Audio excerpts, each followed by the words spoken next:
Pada kembali di Sindo Malam bersama saya Aya Nufus, pemirsa Mahkamah Agung menjatuhkan vonis penjara kepada Santos Halim dalam kasus mafia pengemplang utang.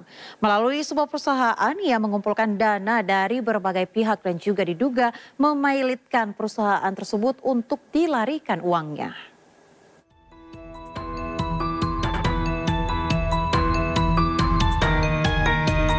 Perusahaan bernama PT Inet Global Lindo disebut memiliki utang lebih dari 500 miliar rupiah. Ratusan miliar rupiah utang ini tidak dibayar oleh PT Inet Global Lindo. Kemudian dua perusahaan mengajukan penundaan kewajiban pembayaran utang alias PKPU. Dua perusahaan ini adalah PT Global Data Lintas Asia dan PT Bekasi Power Infrastruktur yang merupakan pemberi pinjaman alias kreditur. Namun setelah ditelusuri, salah satu kreditur yakni PT Global Data Lintas Asia diduga merupakan perusahaan fiktif. Dalam data perusahaan, hanya terdapat dua pemegang saham, yaitu Sulastri sebagai direktur dengan kepemilikan 60% saham dan modal awal 15 juta rupiah, serta Sutinah sebagai komisaris dengan kepemilikan saham 40% dan modal awal 10 juta rupiah.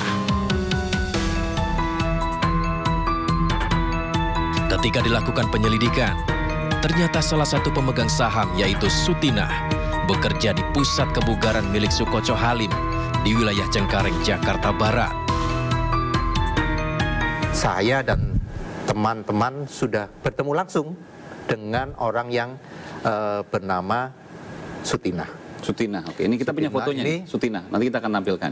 Ya, jadi pemegang sahamnya itu ada dua nama. Namanya satu Ibu Sutinah, satunya bukan. Ini Ibu Sulastri. Oke. Yang satunya Ibu Sutinah.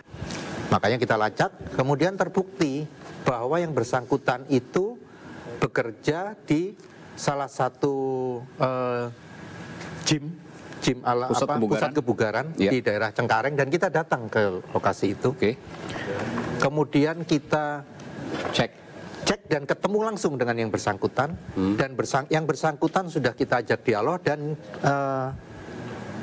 menunjukkan surat menandatangani ini surat pernyataan bahwa ini ada surat pernyataannya. Boleh mungkin bisa ini kalau juga ditandatangani. Surat pernyataannya menyatakan kalau benar dia memang pengurus, tetapi dia tidak tahu apa yang dilakukan oleh PT Global. Jadi dengan kata lain gampangnya gini, ini ternyata yang bersangkutan ini dipakai namanya untuk menandatangani akte dan sebagainya terkait dengan pendirian PT Global. Kejanggalan-kejanggalan lainnya, PT Global Data Lintas Asia disebut memberikan utang sebesar 7,2 miliar rupiah kepada PT Inet Global Lindo. Padahal modal kedua pemegang saham hanya 25 juta rupiah saja. Luar biasa janggal. Dari informasi yang terkumpul, diduga banyak perusahaan pemberi utang atau kreditur abal-abal yang dipimpin oleh dua bersaudara Santoso dan Sukoco Halim. Perusahaan abal-abal ini diduga sengaja dibuat dengan tujuan agar tidak membayar utang melalui mekanisme PKPU.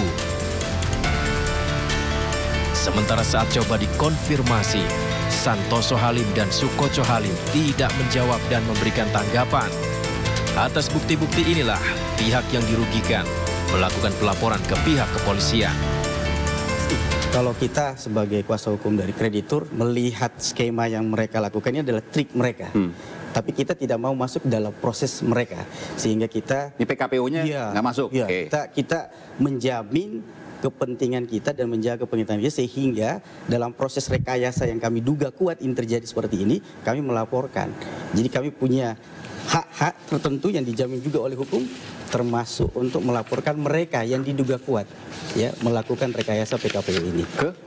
Laporannya ke Bareskrim Mabes Polri tentunya atau pihak kepolisian. Sementara itu yang terbaru di kasus lainnya, Santoso Halim juga sudah diputuskan di tingkat Mahkamah Agung. Ia terbukti terlibat kasus mafia tanah dan diputuskan hakim atas vonis hukuman penjara. Tim Liputan iNews melaporkan.